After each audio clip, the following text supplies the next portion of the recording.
Olá, eu sou a Renata Quadros e esse é o Recontando Casos, canal onde eu trago vocês aqui para a sala da minha casa e reconto um caso daquele jeitinho que a gente gosta, com bastante detalhes e vídeos longos. Muito obrigada a você que está aqui novamente para mais um vídeo nessa terça-feira, iniciando o mês de setembro. E, gente, para mim, setembro já é quase final do ano. Já estamos quase no final do ano. Se você está chegando aqui pela primeira vez, eu conto casos criminais às terças-feiras e quando eu consigo, eu trago vídeos extras na quinta e no domingo. Então, se você gostar do vídeo de hoje, se inscreva aqui no canal e vem fazer parte da nossa família. Hoje, antes de eu começar o caso, eu quero dar um recadinho para vocês que gostam de livros. Eu quero falar de um livro que eu li recentemente, assim, na verdade eu devorei este livro. E olha que eu não sou uma pessoa que lê muitos livros, infelizmente, assim, eu já comecei vários livros e não consigo terminar. Eu acabo perdendo interesse, não quero terminar, eu acabo fazendo outras coisas. Eu queria muito ser aquela pessoa que lê em todos os lugares, mas eu não sou. Mas este livro aqui, gente, eu devorei. Esse livro aqui é da Cláudia Lemes, Aqueles que Enterrei. Já por este nome, eu sei que muitos de vocês aí vão ficar interessados. E eu recebi esse livro aqui da editora Avec. Foi uma daquelas leituras que eu comecei num dia, daí eu tive uns 2 dias de pausa, porque eu não consegui realmente pegar o livro. E depois eu terminei tudo, assim. Eu tinha lido, assim, bem pouquinho, tipo isso aqui. Daí eu li todo o resto, assim, no final da noite e no começo da manhã. E essa história, gente, prende porque os personagens são personagens comuns, assim, igual eu, igual você aí que tá me assistindo. E mostra como toda pessoa tem o seu lado bom, o seu lado ruim. E algumas pessoas um lado bem perverso. A gente se conecta muito com os personagens, a gente já consegue, assim, perceber a personalidade de cada um e parece que a gente já conhece há muito tempo, assim, sabe? Você já vai percebendo o comportamento de cada um, mas acaba se surpreendendo, né, com a atitude desses personagens. As cenas são super bem descritas, ao mesmo tempo super fáceis de ler. Eu amei e eu confesso que eu terminei o livro querendo uma continuação. Sabe quando você termina uma história e você fica pensando assim, nossa, o que será que aconteceu com tal personagem? Onde aquele personagem está agora?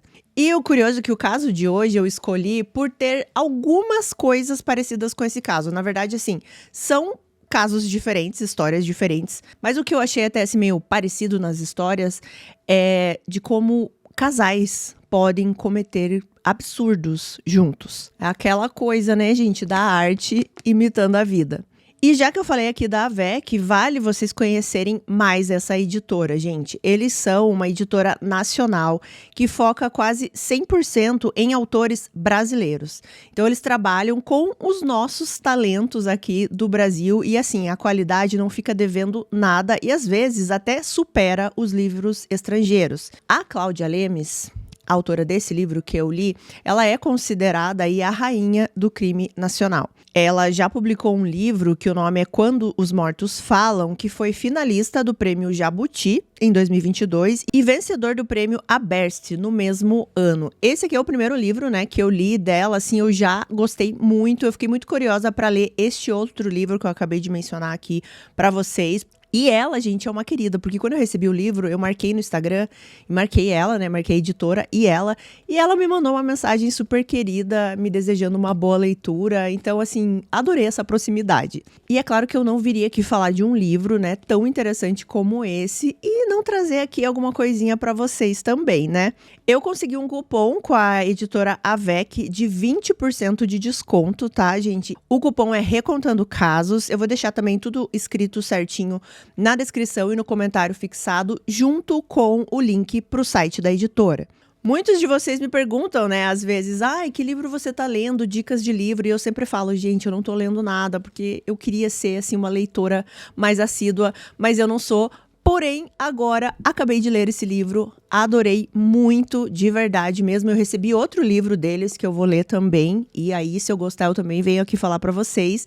Então, aproveitem, entrem lá no site da Avec, usem o meu cupom, comprem o livrinho de vocês, depois venham me contar aqui se vocês gostaram, quais as indicações de vocês.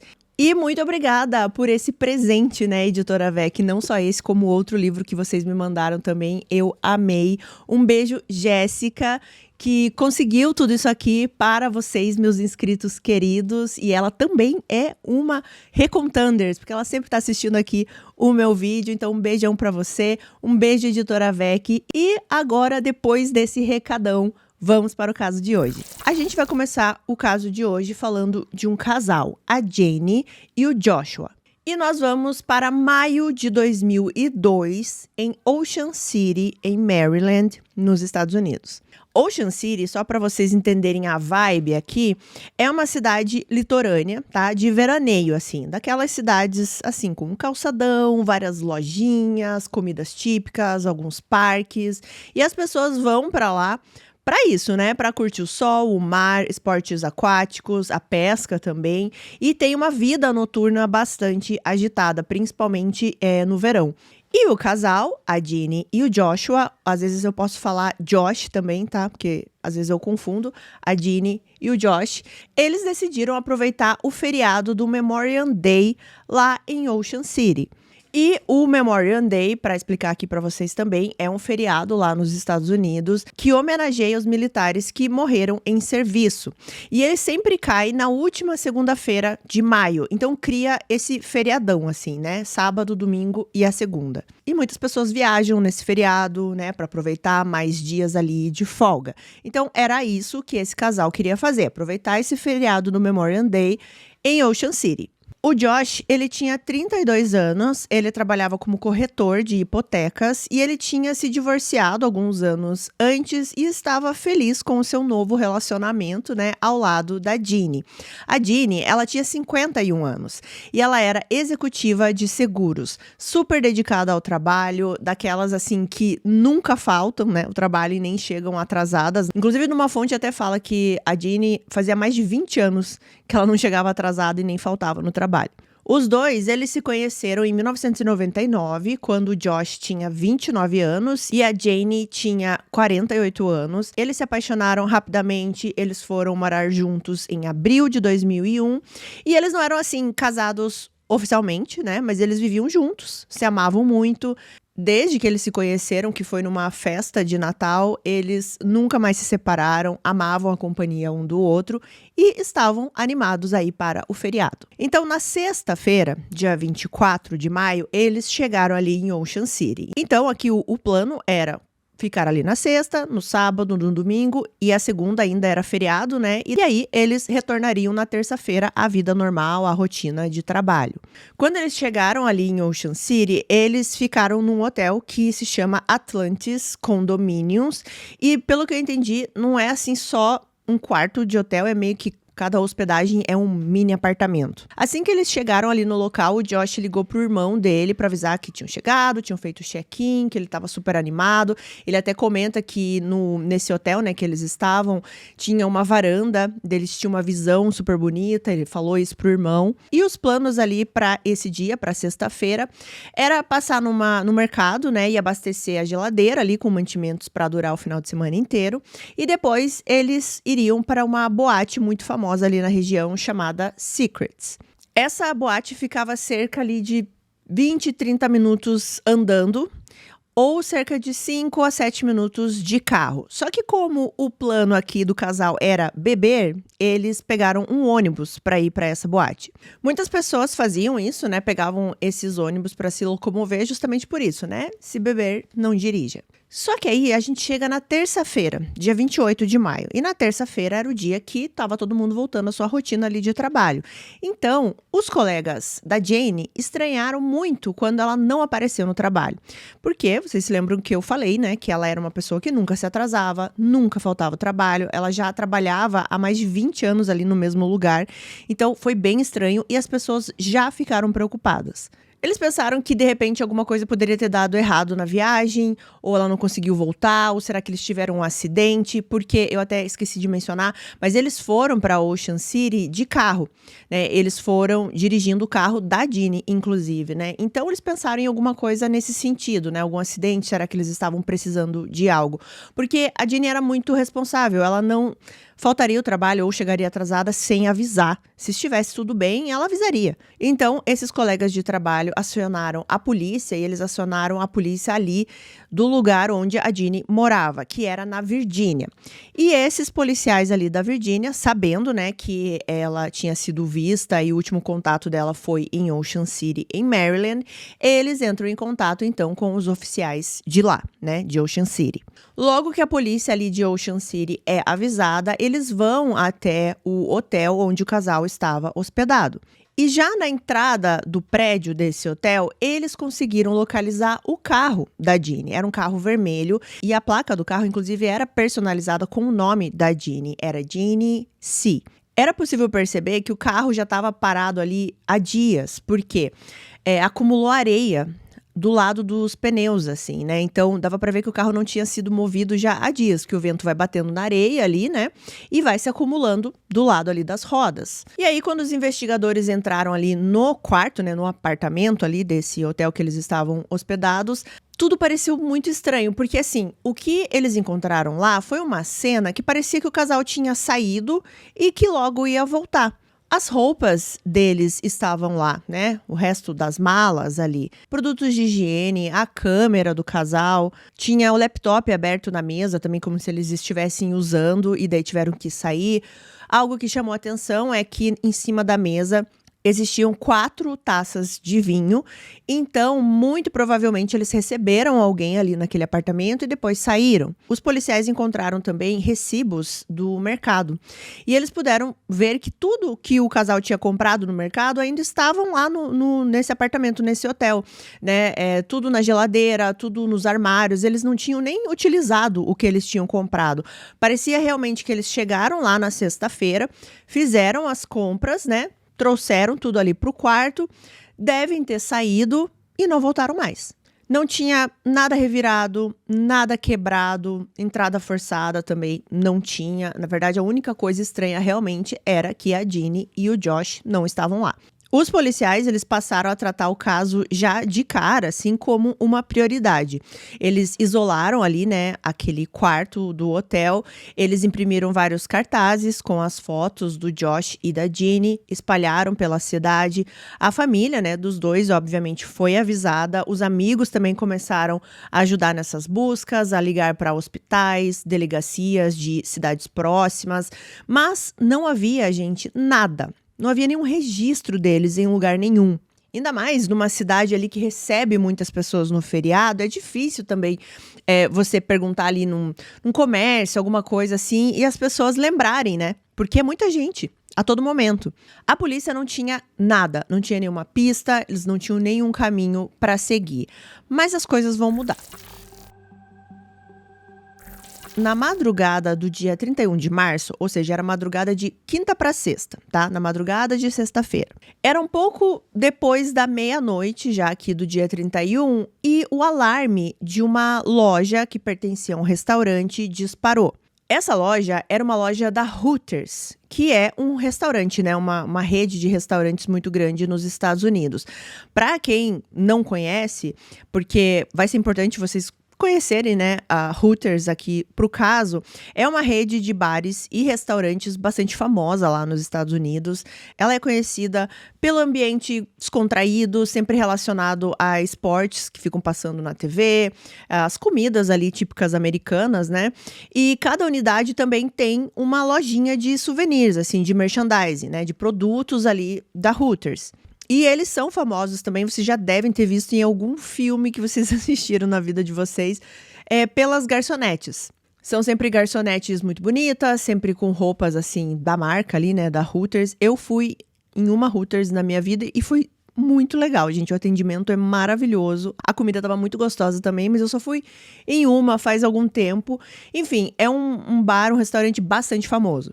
Então a polícia recebe esse alarme, né, vindo ali do restaurante. Era mais especificamente da loja da Hooters, tá? Onde eles vendiam todos os merchandisings.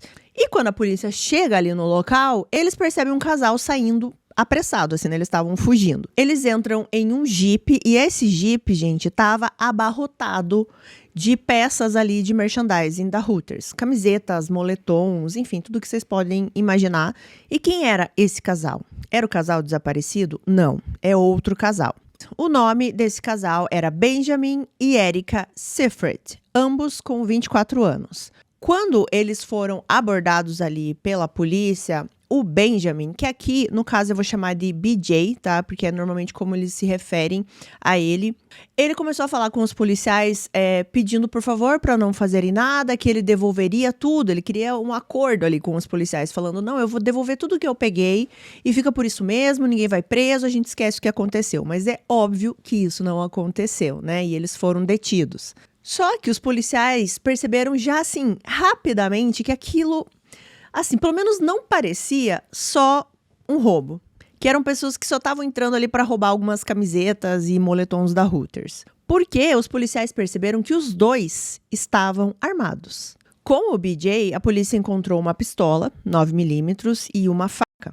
Na cintura da Erica também tinha uma faca e também um revólver 357. Os dois estavam com as armas carregadas, tá? E existiam mais coisas ainda dentro do Jeep. Tinha mais uma arma no Jeep, outras facas.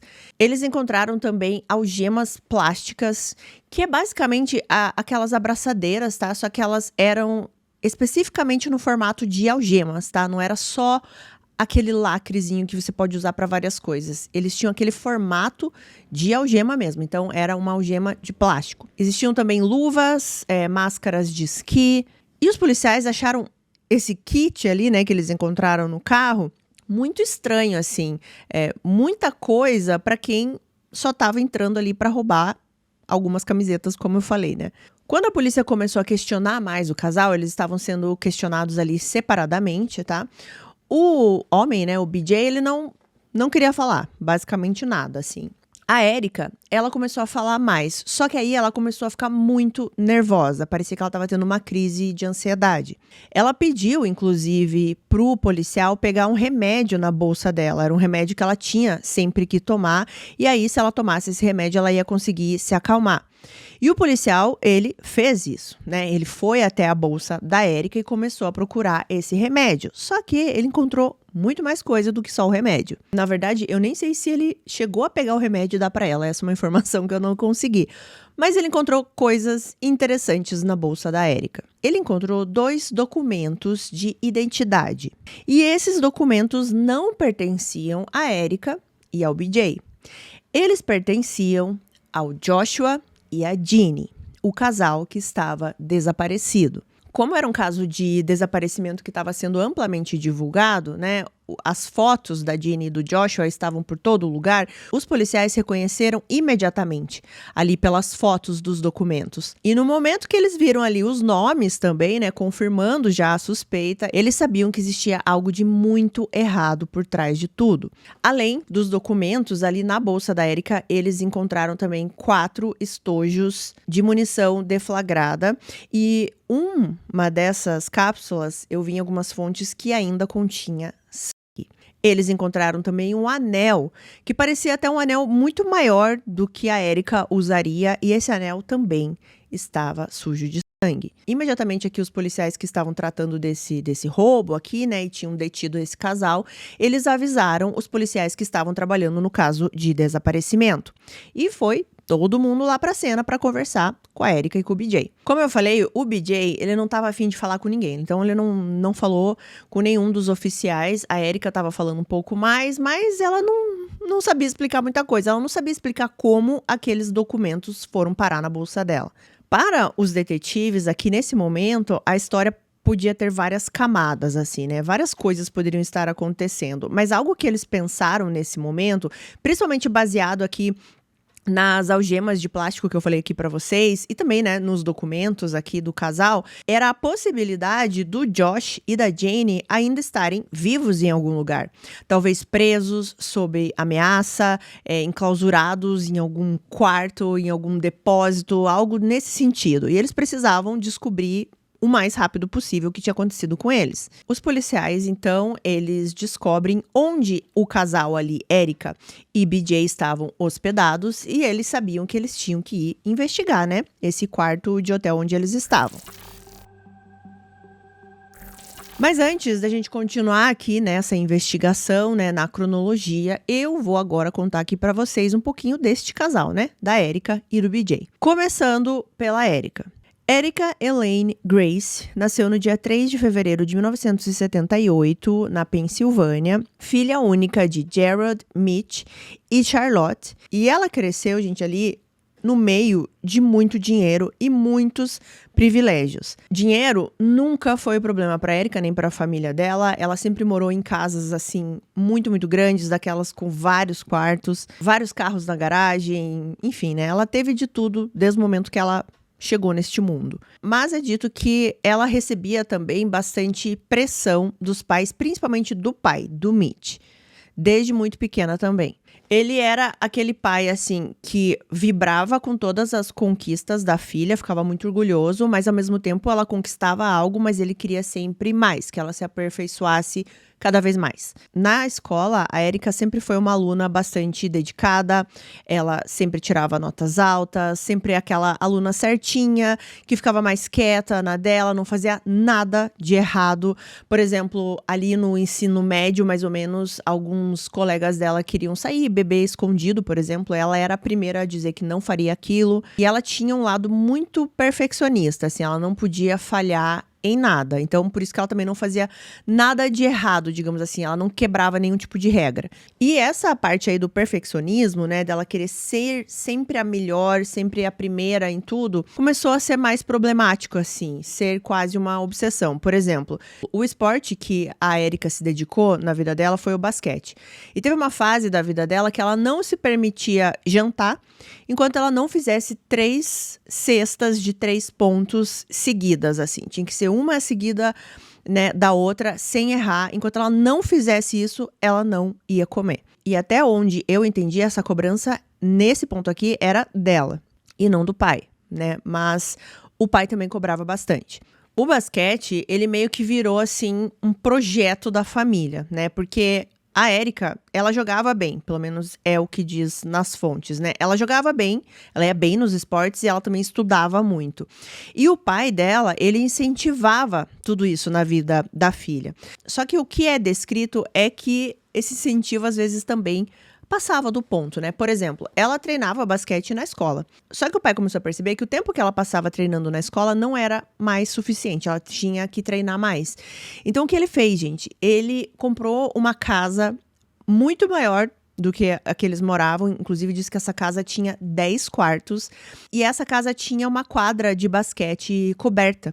Então, quando a Erika não estava treinando na escola, ela tinha que treinar em casa. Ele virou ali o técnico da filha e ele contratou um treinador também particular, né? Além do que ela tinha na escola. Então, ela tinha um outro treinador que ficava treinando ela ali em casa. Então, tinha o incentivo, mas era meio que uma pressão também, sabe? E a Erika, ela também tinha isso dentro dela, assim, daquela coisa que eu tenho que ser perfeita, eu tenho que fazer tudo sempre da melhor maneira possível para não decepcionar ninguém.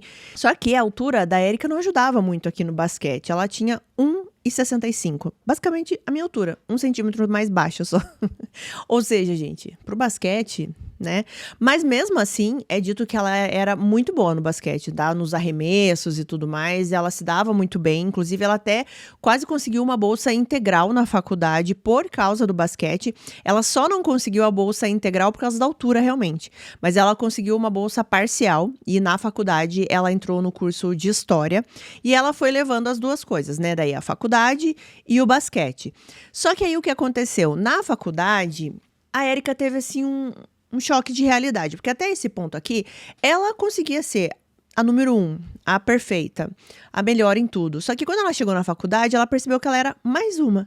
Existiam outras pessoas tão boas quanto ela, que tiravam notas altas também, enfim, ela era só mais uma ali naquele meio.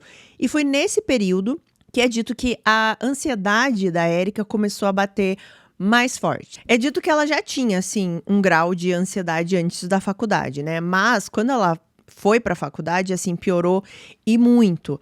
Ela não conseguia também mais manter as notas super altas. Então, ela teve que largar o basquete para continuar ali focada nos estudos, né? E ela conseguiu porque ela se formou com honras em 2001 em História. E por que eu tô falando tudo isso aqui para vocês? Porque uma coisa que vocês vão perceber na personalidade da Erika é a obsessão. Ela tem obsessão por várias coisas. Então, quando ela era novinha, era essa obsessão por ser a perfeita, a melhor, a que treinava mais, a nota mais alta, a mais correta. E ela tinha várias outras obsessõezinhas, vamos dizer assim, né? Nesse período aqui, outra coisa que ela era bastante obcecada, assim, que ela fazia a todo momento, era o scrapbook, que é uma coisa muito legal, inclusive, né? Eu já fiz, queria até fazer mais, mas eu só fiz um de viagem e eu amei. É muito gostoso de fazer, assim, quando você vai colecionando fotos, ingressos, coisinhas pra você ir colando e montando ali um momento especial da tua vida. E a Erika, desde o ensino médio, ela começou a fazer isso, mas virou, assim, realmente uma parte muito importante da vida dela. Tudo ela colocava no scrapbook, absolutamente tudo na vida dela.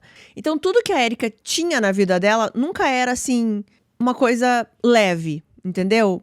Ou era o desinteresse absoluto, ou era a obsessão completa. Então, pra gente dar uma resumida aqui, né? Nessa primeira parte aqui da vida da Erika, ela cresceu, sim, ali numa família com muitos recursos, muito dinheiro, muitas oportunidades. Mas ela também lidava aí com bastante expectativas, né? E expectativas bem altas, não só dela, como dos pais também. E ela sempre foi uma excelente aluna, uma boa atleta. Ela tinha uma personalidade de ser um pouco mais tímida. Ela também era bastante regrada, muito focada ali no perfeccionismo e assim, várias coisas ali viravam essa obsessão, como eu falei pra vocês, e ela já lidava aí com um grau de ansiedade, né? E essa ansiedade estava ficando cada vez mais forte. Então, neste cenário aqui da vida da Erika, foi quando ela conheceu o BJ. Eles se conheceram ali, eles se trombaram a primeira vez quando a Erika ainda estava na faculdade, tá? Foi antes aqui dela se formar. Mas não teve um interesse ali, sabe? Nas fontes diz que o interesse não surgiu do BJ. Talvez a Erika tivesse um pouco interessada, mas ele não quis. Ele não estava querendo um relacionamento, ele estava focado em outras coisas, então nada saiu ali dessa primeira vez que eles se viram. E quem era o BJ? Então vamos lá. Benjamin Seyfried nasceu em 21 de outubro de 1977 no Iowa. E ele não teve assim uma vida tão privilegiada e tão cheia de dinheiro quanto a Erika, mas sim, ele não teve assim também nenhuma dificuldade financeira na vida. Ele também teve várias oportunidades, ele veio de uma família boa, que o incentivava. Então eram cenários aqui bem parecidos dos dois, tá? Os cenários familiares, só que a Erika tinha muito mais dinheiro. Desde pequeno, ele sempre foi uma criança, assim, bastante ocupada, que gostava de fazer várias coisas ao mesmo tempo, né? Então ele fazia vários esportes, ele se dedicava também bastante ao colégio, e ele já começou a trabalhar, assim, muito novinho, sabe? Ele sempre queria já estar envolvido em alguma atividade. E uma das atividades que ele se deu muito bem foi a de chaveiro. Sim, é dito que não existia uma porta que o BJ não conseguisse abrir. Inclusive, alguns amigos do BJ falaram que várias vezes eles chegavam em casa e o BJ estava lá na casa, sendo que eles tinham trancado tudo, né? Ele tinha dado algum jeito de entrar na casa e surpreender os amigos. O que eu acho terrível, né, gente? Pensa você chegar na tua casa e dar de cara com o seu amigo, com a sua amiga. Não ia gostar. E é dito que o BJ, ele sempre gostou de pressão, de desafio, sabe? De realmente ser desafiado a fazer algo maior do que ele já estava fazendo. E uma coisa que ele queria era ir para a Marinha depois do ensino médio. Mas ele não queria só, entre aspas aqui, ir para a Marinha. Ele queria treinar para ser um Navy SEAL. O que é um Navy SEAL? Porque eu não sabia, né? E como eu falo, eu sempre aprendo coisas aqui com os casos. Então, vamos aprender mais uma juntos. Os Navy SEALs são a forma de operação especiais da Marinha dos Estados Unidos. É uma elite treinada para missões de alto risco, por mar, ar e terra. E é por isso que vem o nome de SEAL, porque o SE é de sea, né, de mar, o A é de air, de ar, e o L de land, que seria a terra. Eles passam por uma seleção muito, muito difícil, assim, e a taxa de eliminação é super alta. A maioria que começa não termina. Eles atuam em várias operações, resgates, ações antiterrorismo, ações secretas, em qualquer ambiente. Então, pelo que eu entendi, gente, é algo realmente muito, muito difícil de entrar, tá? É só os casca-grossa mesmo que entram para virar o Navy SEAL. E no treinamento, o BJ, ele se destacou. Ele conseguiu entrar, ele conseguiu finalizar o treinamento e se tornou um Navy SEAL. Para vocês terem uma ideia, na turma do BJ, 160 começaram esse treinamento do Navy SEALs e só 20 terminaram. E o BJ, ele estava entre os primeiros colocados. Ele já foi participar, né, desse treinamento assim que ele terminou o ensino médio. E ele se tornou um Navy SEAL em 1997. E uma coisa que falam do BJ nessa época aqui, era que assim, né, gente, o dia a dia dessas pessoas aqui é bastante puxado, né? Só que o BJ, ele cumpria ali, né, todo o dia certinho, ele sempre se destacava em tudo, e aí no final do dia ele ia pra balada. Ele ia pra bar, saía com alguns amigos, ele voltava tipo 3 da manhã, e às 5, 6 da manhã ele já tava de pé de novo e fazendo tudo certinho, se destacando novamente no dia seguinte. Enquanto que os colegas dele, tipo, tinham que dormir super cedo pra aguentar o tranco no dia seguinte. Então as pessoas realmente falavam que ele tinha uma energia maior, assim, sabe? E parecia que isso até motivava ele, assim, essa coisa do desafio. Não, eu vou sair, vou chegar tarde, vou dormir pouco, mas no dia seguinte eu vou dar o meu melhor de novo. Aquela coisa do vamos ver até onde eu aguento, assim, sabe? Vou levar até o limite. E parecia realmente que ele era meio que viciado na adrenalina. Bom, eu falei pra vocês que a primeira vez que o BJ e a Erika se encontraram, não houve, assim, um interesse muito do BJ. Eles se encontraram a primeira vez em 1999 e nessa época a Erika ainda estava cursando a faculdade e o BJ estava aqui super focado na carreira dele aqui de Navy SEAL. Mas alguns meses se passaram e teve uma festa dos Navy SEALs e por algum motivo a Erika estava nessa festa e eles se reencontraram e é dito que neste segundo encontro aqui a coisa explodiu totalmente e loucamente. Eles começaram a se ver todos os dias, se falavam direto, ficaram grudados, assim, o tempo que eles podiam estar juntos, eles estavam juntos. E foi algo tão intenso, gente, tão intenso, que 3 semanas depois desse aqui, segundo encontro aqui, eles se casaram em Las Vegas. Sim.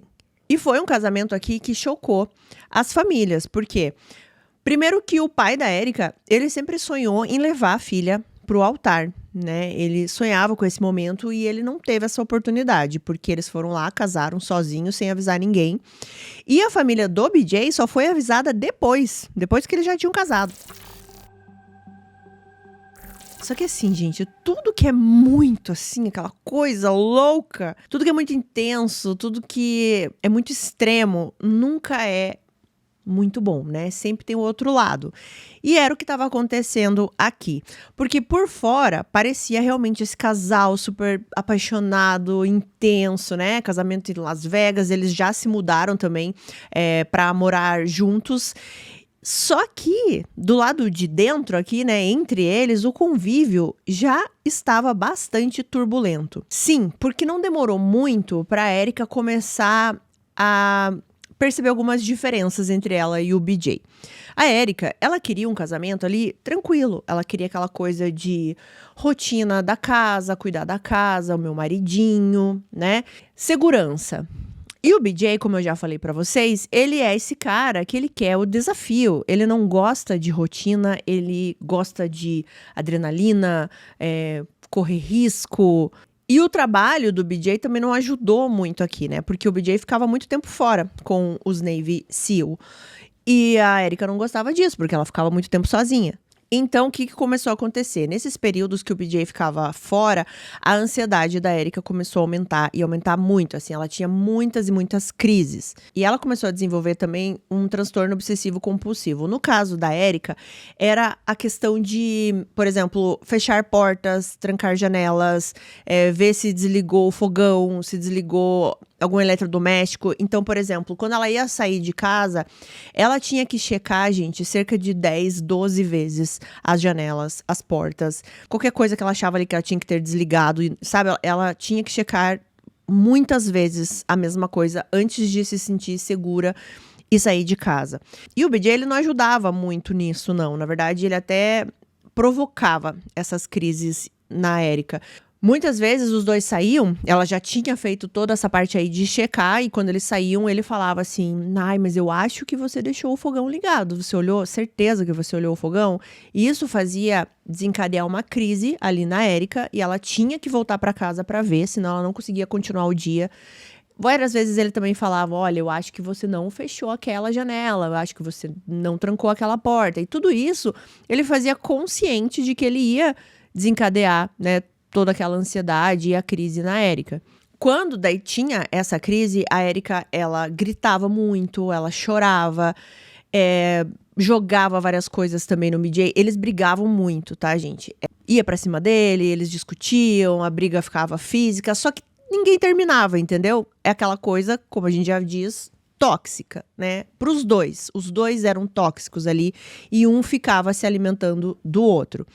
E agora, aqui no começo, talvez vocês tenham, assim, um pouco mais de compaixão, digamos assim, pela Erika, mas espera um pouco. Bom, a Erika, ela começou a perceber que o BJ não tinha mais interesse ali sexual nela, né? Ela começou a reclamar pra ele. E aí, gente, diz que ele olhava pra ela e falava assim: tá bom, então você quer ter uma relação comigo? Eu vou reservar um tempo pra você essa noite e a gente faz. É isso que você quer? E, obviamente, não era isso que ela queria, né? Ela não queria esse negócio marcado, ela queria algo, não sei, né? Romântico, sei lá, né? E piorou, porque pra Erika, o BJ, ele dava essa sensação que ele não se importava com a relação sexual, entendeu? Não era algo que ele pensava. Só que não era bem assim, né, gente? Porque ele estava tendo relações com uma outra mulher e a Erika descobriu. É dito que a Erika descobriu a traição por e-mails, eram e-mails bem explícitos que o BJ trocava com essa mulher. E a Erika confrontou essa mulher, eu não sei exatamente como, se ela ligou, se ela mandou um e-mail, mas esta mulher, a amante, ela confirmou, falou: sim, eu estou saindo com o seu marido. Esse caso parece que era de uma mulher em outro estado, né? Porque lembrando que o BJ, ele viajava por vários lugares para fazer os serviços, as operações dele lá com a Marinha, né? E essa mulher foi aí em um outro estado. O BJ, ele foi confrontado, obviamente, pela Erika, né? A Erika foi cobrar, foi uma outra briga, né? Como várias que eles tinham. Só que o BJ, ele ficou enfurecido, não com o que ele fez, por exemplo, né? Ele ficou enfurecido com as duas.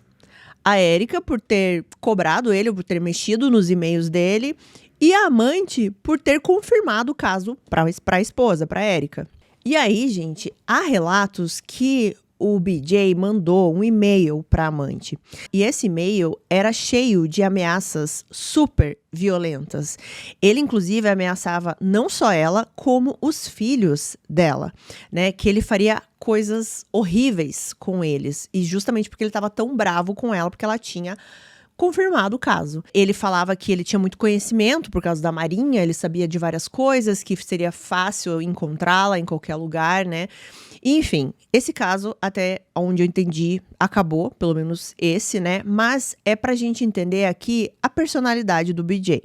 Nesse ponto aqui, a confiança aqui da Erika no BJ, obviamente, ficou abalada. E ela começou a tomar remédios bem fortes aí pra ansiedade. Só que, gente, ela não tinha muito cuidado com essa parte dos remédios, porque ela bebia bastante, né? Então, ela misturava os remédios com o álcool, que é uma receita ali para o desastre. Só que uma coisa que vocês precisam entender é o seguinte: esse relacionamento que eu tô descrevendo aqui pra vocês, ele era incrivelmente tóxico. A Erika, ela tinha todas essas reclamações do BJ, mas ela tinha também uma obsessão muito grande pelo BJ. Lembra que eu falei que tudo que ela queria, que ela se dedicava, ela era obcecada. E isso se estendia ao marido. Então, por mais que o BJ fosse essa pessoa, né, que traía ela, que provocava ela nessas coisas do transtorno que ela tinha, ela queria ficar com ele e ela queria ficar o tempo inteiro. Então, o que ela começou a fazer? Ela começou a exigir que o BJ a levasse nas missões, nas viagens que ele tinha que fazer. E é algo que é proibido, é contra as regras da Marinha. Mas, gente, mesmo assim, o BJ, ele dava um jeito Mesmo quando a missão era meio secreta, não sabia exatamente qual era o lugar, ou pelo menos as pessoas não saberiam qual era o lugar que o BJ estava, né? Ele dava um jeito de avisar a Erika, e a Erika aparecia lá no meio da base pedindo pra falar com o BJ. Teve uma vez que ela foi pro Alasca, gente. O BJ estava lá no Alasca e ela foi lá atrás dele pra ficar com ele. É claro que isso começou a prejudicar o BJ lá dentro da Marinha. Ele chegou a ser até transferido para uma outra área, ele foi para uma área médica, pelo que eu entendi, então ele não ficava mais tanto assim em campo ou nas bases, ele foi para uma coisa mais interna ali na parte da medicina, ou do atendimento médico. Só que o BJ, o que ele gostava? De quebrar regras, né? De ir até o limite. Ele gostava da adrenalina. E ele começou a meio que desafiar as regras aqui da Marinha, né? Ele já estava fazendo isso, chamando a Erika, né, para os lugares onde ele estava, que ia contra as regras. Mas ele começou a estourar prazos, a chegar atrasado, a responder os superiores dele. Ele começou a sair da base sem permissão, e voltava também ao horário que queria. Enfim, ele começou a afrontar todo mundo, assim, todas as regras. De novo, ir até o limite. Vamos ver até onde isso vai dar. E a pressão ali na Marinha aumentava e em casa com a Erika também, porque foi nesse ponto que a Erika começou a exigir que o BJ saísse da Marinha. E ela queria que ele saísse da Marinha porque ela queria ficar com o BJ todo dia, 24 horas por dia. Só que o BJ, ele explicava pra Erika que não era simples assim. Eu não sei como é que funciona, tá, gente? Mas nas fontes falam que você não pode simplesmente chegar lá e falar, eu quero sair, né? Existe todo um protocolo, vários passos, enfim. E foi nesse período aqui, então, que eles decidem que eles iriam forçar uma expulsão do BJ. Então, os dois juntos começam a fazer várias coisas ali pra violar as regras, né? E tudo que você tinha que fazer de correto ali na Marinha, né? Essas coisas que eu já citei aqui pra vocês. E as violações do BJ iam se acumulando, né? Ele foi fazendo uma coisa errada atrás da outra. E, enfim, no final dos anos 2000, a carreira do BJ termina. E ele foi expulso ali da Marinha, né? Ele saiu por mau comportamento. E ele ficou ali num total de 4 anos, mais ou menos, né? Mas ele, inclusive, ele sai sem a qualificação de Navy SEAL. Então agora a Erika tinha conseguido o que ela queria, né? Que era o BJ só pra ela. Ela não precisava mais ficar longe dele, nem nada. Ela queria, né? Aquela obsessão que eu falei. E aí, nesse ponto, eles decidem morar na cidade onde os pais da Erika já moravam, né? Pra ficar mais próximo ali da família, que é na cidade de Altoona, na Pensilvânia. E aí, gente, eu não sei se vocês estão se questionando isso ou não, né? Mas eu não falei em nenhum momento que a Erika trabalhava em alguma coisa. E realmente eu não consegui encontrar, né? Mas nesse ponto aqui ela vai trabalhar, porque o pai da Erika, ele cria, né, uma empresa pra Erika, na verdade, uma loja de scrapbook. Pelo que eu entendi, uma loja assim meio que envolvia todos os itens de papelaria, né? Mas tinha ali um foco em scrapbook, que era uma coisa que a Erika sempre gostou e ela continuava fazendo. É dito que o pai da Erika ajudou ela a abrir essa loja. Ajudou é modo de dizer, né? Porque o que dá a entender é que ele fez tudo, né? E colocou todo o dinheiro dele para abrir essa loja. Mas ele fez isso porque ele queria manter a filha mais próxima a ele. E lembrando aqui que o scrapbook era uma das obsessões aqui da Erika, né? Então, tinha tudo para dar certo. E o BJ, ele iria trabalhar com a Erika ali na lojinha, né? Porque agora ele estava desempregado. Pelo que dá para entender, essa loja começa ali, né? Se torna ativa em 2001. Bom, e eu já vou encaixar aqui nessa parte da história, né? Que a gente tá falando das obsessões da Erika. Uma das obsessões da Erika, além do BJ e além do scrapbook, era colecionar itens da Hooters, que eu já mencionei aqui para vocês. Então, em qualquer cidade que a Erika passava e existia uma Hooters, ela comprava alguma coisa da lojinha. Às vezes não era nem só uma coisa, né? Vários itens. É dito, gente, que ela tinha mais de 200 itens de merchandising da Hooters na coleção dela. E assim, né, gente? As pessoas colecionam o que elas quiserem, né? Assim, não tenho nada contra a pessoa que coleciona coisas da Hooters. Cada pessoa vai se sentir atraído ali por um certo tipo de coleção. Tem gente que não coleciona nada e tá tudo bem, né? E a Hooters, ela tem muitos restaurantes, né? Muitas lojas, assim, em várias cidades. Então, a Erika, ela gostava de ir nessas cidades e comprar os merchandisings de cada cidade, né? Tipo o Hard Rock, assim, que a gente vê, que daí sempre embaixo tem a cidade, né? Só que no Hooters, pelo que eu entendi, era uma variedade maior, assim. E ela sempre gostava de ter tudo que ela podia ter. E eu tô mencionando tudo isso aqui porque é importante aqui pro caso, né? Essa obsessão dela pelos itens da Hooters. Bom, mas então aqui, neste ponto que estamos, do ano de 2001, vai se passando e muitas coisas vão acontecer nesse ano. Mas para Erika, era, assim, o sonho dela, porque ela estava ali com o BJ 24 horas por dia, além deles morarem juntos, serem casados, agora eles trabalhavam juntos na loja de scrapbook. Ela tinha ali, né, estava trabalhando com algo que ela queria, mas vocês já podem imaginar aqui que isso não era o sonho do BJ. O BJ, ele era muito inquieto, ele não suportava a rotina, ele não gostava de ficar ali no balcão, de atender cliente, daquela repetição do dia a dia ali de você trabalhar numa loja. E quando o tédio batia no BJ, ele procurava alguma coisa ali para sair dessa situação. Só que eles sempre procuravam coisas assim que não eram muito saudáveis, nem muito corretas. Primeiro, ele começou a sair muito, assim, sair muito, né, bar, balada, todo dia, muita bebida, ele começou a usar drogas também. E a Erika, vocês pensam assim, ela não devia gostar disso, né? A Erika, ela muito provavelmente reprovava esse comportamento no marido. Não, ela acompanhava o BJ em tudo isso. Eu quero deixar isso bem frisado, a obsessão da Erika também era o BJ. A vida do BJ se tornava a vida da Erika. Então, se ele queria fazer alguma coisa, ela tinha que estar junto, ela tinha que participar junto, mesmo se fossem coisas totalmente erradas. Então, um alimentava o outro aqui. E vocês vão ver como isso acontece nos próximos acontecimentos aqui que eu vou falar. O BJ, ele precisava dessa adrenalina, dessa coisa de viver no limite, vários riscos, e ele tinha o incentivo da Erika, então ele gostava disso, ele trazia ela junto e ela queria estar com o BJ, porque era a obsessão dela, então ela incentivava para ela também participar disso. Então era esse ciclo dos dois, né? Um alimentando o outro o tempo inteiro. A Erika, nesse ponto, ela estava tomando muito remédio, mas já não era mais um remédio para ela aliviar a ansiedade, não era de uma forma realmente de medicar para que ela ficasse boa. Não, ela começou a tomar remédios para viver nessa loucura que estava sendo a vida aqui agora também do BJ.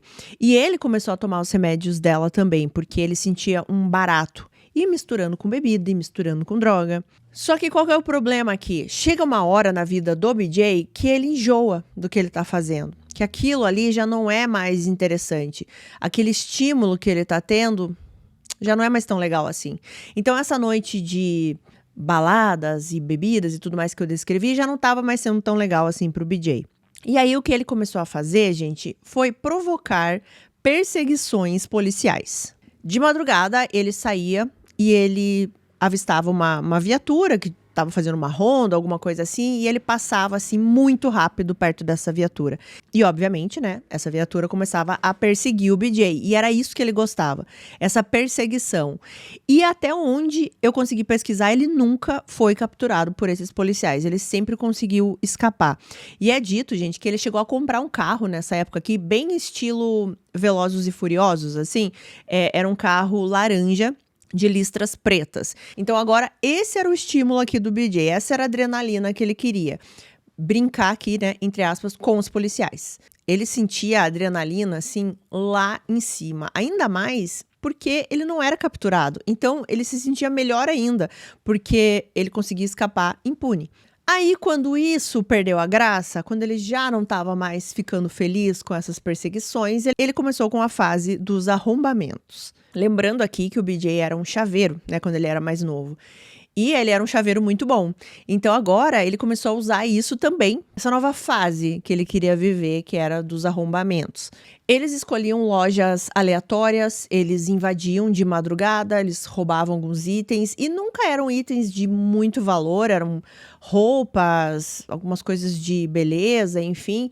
E se vocês perceberam, eu falei eles escolhiam lojas. Sim, porque a Erika também está participando com ele de tudo isso, tá, gente? Tudo o que o BJ fazia, a Erika incentivava.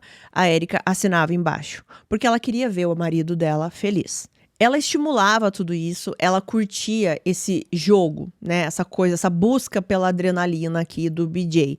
E aqui, nesse ponto, ela começa a aumentar muito, assim, e muito rapidamente a coleção dela de itens do Hooters, porque, obviamente, dentre as lojas que eles arrombavam, estavam as lojas do Hooters. Ou é da Hooters? Da Hooters ou do Hooters? Enfim, não sei. Eles começaram a roubar muitos itens dessas lojas, né? E eles ficavam com alguns itens, né, na coleção lá da Erika, mas muitos desses itens eles vendiam no eBay. Pra vocês verem como tem muita gente que quer, né, esses itens. E é dito, gente, que teve uma semana que eles fizeram $20 mil só revendendo esses itens roubados. Para o BJ, tudo era muito excitante nessa fase aqui, né? Desde o planejamento, porque eles planejavam tudo, né? Qual seria a loja, como eles iriam entrar, como ele iria abrir ali a fechadura, que tipo de fechadura que era. Depois entrar, né? Roubar tudo e sair sem ser visto.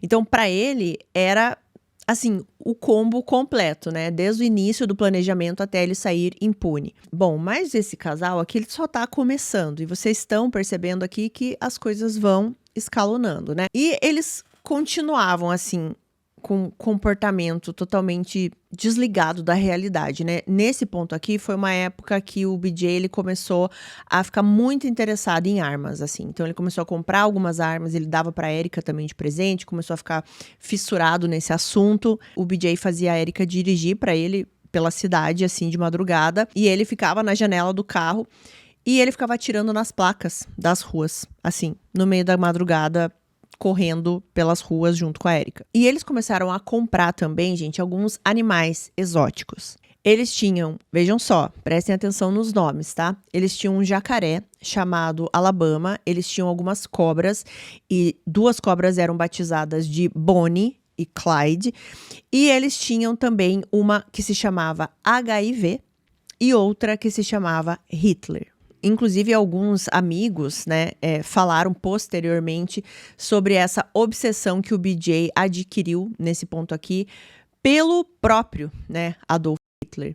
Ele chegou, gente, a tatuar uma suástica no peito. E a própria Erika disse posteriormente que tanto ela quanto o BJ, eles concordavam com as crenças do Hitler. Bom, e aí, eu acho que nesse ponto aqui, eles já estão bem fora da realidade, né, mas assim, eles já começaram realmente a criar uma realidade paralela, porque eles também começaram a se ver como um casal fora da lei, né? Como Bonnie e Clyde. Eles fizeram também tatuagens inspiradas no filme Assassinos por Natureza, e eles inclusive até conversavam entre eles, assim, de se tornarem Bonnie e Clyde da atualidade. Bom, como vocês devem imaginar, a loja de scrapbook da Erika não foi pra frente, né? Imagina como era essa loja, eu não consigo nem imaginar como é que eles conseguiam abrir a loja, né? Com essa rotina, com essa realidade que eles estavam vivendo. É dito que quando o BJ estava na loja, na verdade, ele espantava os clientes. As pessoas não gostavam quando ele estava ali, não se sentiam à vontade com ele. E eu não consegui, assim, informações de que fim levou essa loja, tá? Se ela continuou aqui ainda mais pra frente ou se nesse ponto aqui eles já nem estavam cuidando da loja. Porque eles já estavam num ponto aqui, gente, assim, realmente, como eu já falei, vou falar de novo, né? Uma realidade aqui paralela dos dois. Como eu falei, eles também estavam bastante envolvidos aí no consumo de drogas, né? E teve uma vez que ele comprou de uma traficante, só que quando eles chegaram em casa para usar, eles perceberam que não era um outro produto químico, né? Eles perceberam isso e eles queriam vingança, né? E aí foi nesse momento aqui que o BJ ficou obcecado em tirar a vida dessa pessoa e ele queria tirar a vida dela e depois dissolver o corpo desta mulher em ácido. Ele chegou a fazer vários testes em casa. Sim, gente, ele fez um teste com um rato. Ele chegou a mostrar pro amigo dele no dia seguinte que ele tinha colocado um rato ali no ácido e no dia seguinte não existia mais nenhum vestígio do animal. É dito que esse plano não foi pra frente, tá? Foi, acho que talvez ali Só a questão de planejar tudo isso, de fazer isso com o animal ali, já foi suficiente para o BJ atingir a adrenalina que ele queria, porque esse crime não aconteceu. Mas, gente, surgiu a possibilidade, né? Surgiu o planejamento. Como eu falei, tudo tá escalonando. E assim, gente, esse casal é algo muito louco, assim, eu não consigo imaginar como pessoas vivem assim, né? Um casal vive dessa forma. Mas chegou no momento que o BJ chegou pra Erika falando que ele queria ter filhos. A Erika, então, ela engravidou. Ela chegou, gente, até o 4º mês de gravidez, mais ou menos. E aí, nesse momento, o BJ chegou pra ela e falou: eu não quero mais ter filho. Ele começou a ficar agressivo, ele começou a falar pra ela tirar o bebê e que se ela não fizesse isso, ele faria, e ainda dando assim detalhes de como ele faria isso nela. E aí chegou um dia que o BJ levou a Erika para uma clínica, ela tirou o bebê e depois que tudo passou, o BJ chegou pra Erika e falou assim: isto foi um teste. Era um teste para medir a lealdade da Erika. Ele queria saber exatamente se ela faria tudo que ele pedisse. E ela fez. Então é para vocês terem uma ideia de como era o jogo psicológico desses dois. Como era algo absurdo, né, que esses dois viviam. E os pensamentos aqui do BJ de tirar a vida de alguém só aumentavam, né? Começou ali com o que ele queria fazer com a traficante e continuavam. Ele começou a ler muito sobre isso, inclusive ele chegou a escrever o próprio manual. E esse manual, gente, continha 130 maneiras de torturar alguém. Ele estava muito obstinado nisso, né? E vocês sabem que o BJ, ele sempre tá procurando alguma coisa a mais, né? Um limite maior, digamos assim, né? Uma adrenalina que ele ainda não sentiu, algo que ele não viveu, porque todo o resto se torna sem graça. E do lado dele a gente tem a Erika, que é a pessoa que está ali disposta a incentivar tudo que o marido queria fazer, porque o que importava para ela era ela estar com o marido, ela fazer parte da vida do marido, era essa obsessão que ela sentia por ele, então ela tinha que estar inserida em tudo. Ela também participou dos planejamentos, das pesquisas que o BJ estava fazendo para tirar a vida da traficante. Ela também estava ali do lado dele quando ele pegou um rato para testar o ácido. Ela estava em todos os passos. E é aqui que a gente chega em maio de 2002. Neste clima, né, nesses pensamentos que esse casal está tendo, eles decidem tirar férias. Veja só, né, porque a vida deles realmente é de muito trabalho, eles precisavam de umas férias. E é quando eles decidem ir para Ocean City no feriado do Memorial Day. Na verdade, gente, é dito que eles estavam lá já muitos dias antes do feriado do Memorial Day e também iam continuar muitos dias depois, porque afinal a Erika tinha dinheiro, pelo que dá para perceber, ela devia receber algum dinheiro dos pais, porque eles não trabalham, né, gente? Então é só isso que eu posso imaginar, que eu não consegui, assim, saber exatamente de onde vinha a renda aqui, né? E quando eles vão para Ocean City, eles ficam hospedados em uma cobertura emprestada de um amigo do pai dela. Então, por isso que eu acho que o pai financiava muita coisa aí na vida dela, né? Eles ficam nessa cobertura num prédio chamado The Rainbow, e pelo jeito era algo assim bem sofisticado, tinha uma banheira, tinha várias coisas para fazer nessa cobertura. Então eles estão lá em Ocean City em maio de 2002. E quem está lá também é o casal que eu citei para vocês no começo do vídeo, a Jeannie e o Josh.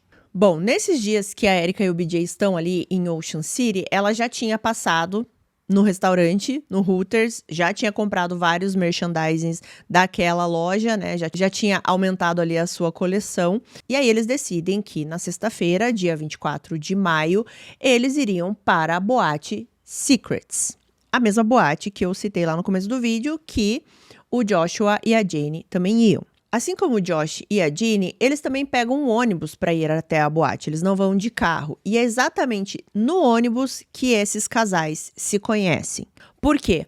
Porque a Erika, ela não tinha o troco certo para pagar o ônibus ali. E aí, a Jane, ela se oferece para pagar a passagem da Erika ali, porque ela tinha o dinheiro contadinho certo. E aí, na conversa ali entre eles ficam sabendo que todos estão indo para a mesma boate, né? E a Jane fala pra Erika assim: não se preocupe em me pagar aqui, lá na boate você me paga um drink e tá tudo certo. Então os 4, eles começam a conversar já ali no ônibus, eles chegam na boate Secrets e lá eles curtem a noite juntos, ficam conversando, bebendo, comendo alguma coisa, dançando, enfim, curtindo a noite ali normalmente, né, como uma noite ali de verão e que vários turistas também estão curtindo. Quando essa boate fecha, os casais ali, eles não queriam terminar já a festa e ir embora. Então, a Jane e o Josh, eles chamam a Erika e o BJ para ir até o local onde eles estavam hospedados. E lá eles tomam um vinho, o que explica agora aquelas 4 taças de vinho que eu falei para vocês que estavam lá, né, no quarto do hotel da Jane e do Josh. Eles ficam ali um tempo e aí surge a ideia de todos irem para a cobertura onde a Erika estava hospedada com o BJ, porque lá tinha uma banheira de hidromassagem. Então eles falam: não, vamos para lá, vamos relaxar na banheira. A gente continua bebendo, conversando, vamos estender essa noite. E aí todos saem e vão para a cobertura da Erika e do BJ.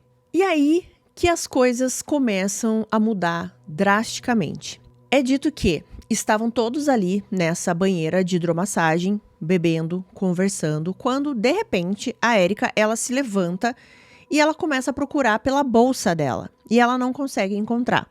Ela começa a ficar muito nervosa. Ela começa a questionar todo mundo ali: cadê minha bolsa? Minha bolsa sumiu. E imediatamente ela começa a acusar a Jane e o Josh de terem roubado a bolsa dela. O BJ, ele nem questiona nada. Quando a Erika começa a acusar o casal de ter roubado a bolsa dela, o BJ imediatamente pega a sua arma e começa a apontar a arma pro Josh e pra Jane. Tudo aconteceu muito rápido. Os dois estão sendo acusados de terem roubado a bolsa da Erika. Eles não estão entendendo nada. Eles se levantam da hidromassagem e se trancam em um banheiro.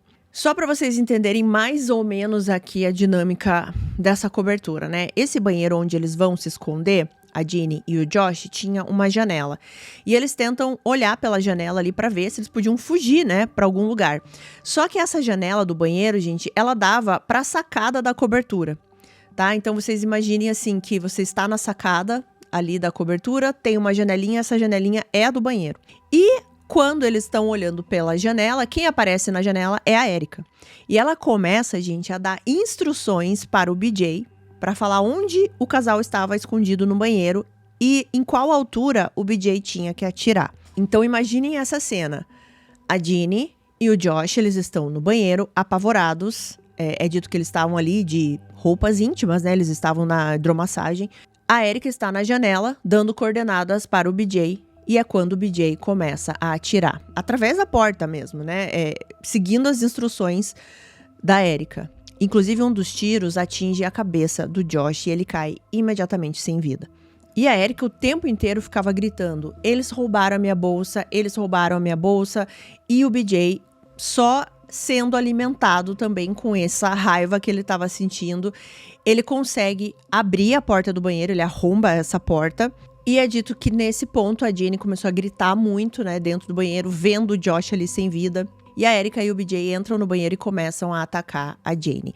É dito que esse ataque foi feito por tá? Mas não se tem absoluta certeza, tá? E vocês vão entender depois. Mas o que a gente precisa saber é que a Jane, ela também perde a vida naquele banheiro. Em algum momento que tudo isso tá acontecendo, tá, gente? As fontes, elas divergem um pouco. Algumas falam que foi antes dos dois perderem a vida. Outras falam que meio que foi no momento aqui, quando tudo estava acontecendo. Mas o fato é que a Erika, ela liga pro 911. Ela liga pro 911 para falar que existiam 2 pessoas dentro da casa dela que tinham roubado a bolsa dela. E ela tá muito calma nessa ligação. Na verdade, a minha impressão é que ela parece até meio grogue, assim. Ela devia estar mesmo, né? Quando a pessoa tá falando com uma fala meio arrastada. Ela não tava, assim, preocupada, nervosa, assustada, nem nada. Ela tá só comunicando ali, falando: olha, tem pessoas na minha casa, eles me roubaram.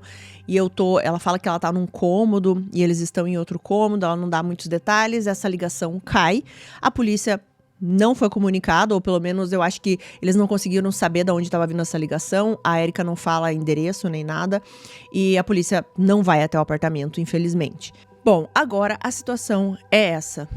né, o BJ e a Erika tiraram a vida de um casal que eles tinham conhecido naquele dia. E assim, por uma bolsa que sumiu. Detalhe, gente, a bolsa foi encontrada atrás das almofadas do sofá. Sim, ninguém tinha roubado a bolsa e eu acredito que vocês também não acreditaram nessa história, né? A bolsa sempre esteve lá. E o que aconteceu depois disso foi a tentativa aqui do BJ e da Erika de apagar tudo que eles tinham feito. Como eu falei pra vocês, eles iriam ainda ficar mais dias depois. Eles estavam lá por um longo período, não como a Ginny e o Joshua que iam ficar ali só o feriado, né? Então eles iam ficar muitos dias. Então eles tiveram tempo para fazer isso. Segundo uma versão que a Erika deu posteriormente, ela saiu já na madrugada ali para comprar produtos de limpeza, panos, enfim, várias coisas. E quando ela voltou ali pro apartamento, o BJ já tinha desmembrado os corpos. E para resumir aqui para vocês, eles separam esses pedaços em vários sacos de lixo. Eles tentam limpar a cena ali da melhor forma possível que eles conseguiram, com vários produtos de limpeza. E na manhã seguinte, eles começam a descartar esses pacotes, esses sacos, por lixeiras ali da cidade. Várias lixeiras aleatórias. E eu falei para vocês que o BJ, ele arromba a porta do banheiro, né? Essa porta realmente foi arrombada, ficou lá, né, estragada. Eles trocam a porta. Eles vão em uma loja, compram uma porta, eles mesmos trocam, né? O BJ troca essa porta. Ele também fechou buracos que ficaram na parede do banheiro por causa dos tiros, para que quando alguém entrasse ali no apartamento, ninguém visse nada de errado. E depois que eles conseguiram limpar tudo isso e se livrar, né, dos sacos de lixo, eles continuaram vivendo ali a vida de turistas em Ocean City normalmente. Eles tiraram várias fotos aproveitando almoços, piscina, vários lugares bonitos. Inclusive tem uma foto tirada na frente da loja onde eles compraram a porta. Exatamente assim, minutos antes deles comprarem a porta, eles tiraram uma foto na frente dessa loja. Eles fizeram tatuagens, e inclusive é dito que essa tatuagem que eles fizeram, os dois, né, fizeram, era uma tatuagem para simbolizar o que tinha acontecido nessa viagem. E a Erika, ela estava usando o anel que ela tirou da mão do Josh, né, antes de descartá-lo como lixo. Ela pega o anel do Josh e coloca numa correntinha dela. E a gente consegue ver ela usando o anel do Josh em algumas fotos que ela tirou depois do ocorrido. Se isso não é ser uma pessoa completamente, assim, sádica, eu não sei o que é. Ela tá usando aquilo, gente, como um prêmio, como um troféu do que eles fizeram, né? Então, por isso que eu falei pra vocês lá no começo, assim, olha, eu acho que talvez agora vocês tenham ainda alguma empatia, alguma compaixão pela Erika, mas esperem, porque como a gente vai ter empatia e compaixão por uma pessoa como essa, né? Que faz tudo isso pelos dois, né? Eu tô falando, mas analisando a foto que ela está com o anel ali, como um troféu, né, no pescoço dela. E o BJ nem se fala, né, porque ele também aparece muito sorridente nas fotos, curtindo o feriado, como se eles não tivessem tirado a vida de duas pessoas inocentes. Então, pra ele, gente, tava tudo certo. Eles tinham conseguido tirar a vida dos dois, limparam tudo, estavam vivendo a vida deles normalmente. Inclusive, era sempre assim que o BJ tratava as coisas, né? Ele conseguiu a adrenalina dele. Qual é o próximo passo agora, né? Mas estava tudo prestes a desabar, né, pra esse casal, porque eles resolvem entrar em mais uma loja da Hooters. Eles já tinham ido nessa loja anteriormente, mas eles entraram lá como consumidores normais, né? Eles compraram algumas coisas, mas no dia 31 de maio, já na madrugada aqui, né? Eles resolvem arrombar essa loja. Só que o que eles não sabiam era que essa loja tinha um alarme silencioso, ou seja, ele não disparava ali na hora. Mas as pessoas certas estavam sendo avisadas que estavam invadindo a loja e a polícia é chamada. A polícia chega então na loja e encontra o casal saindo apressado com vários itens da Hooters dentro do Jeep.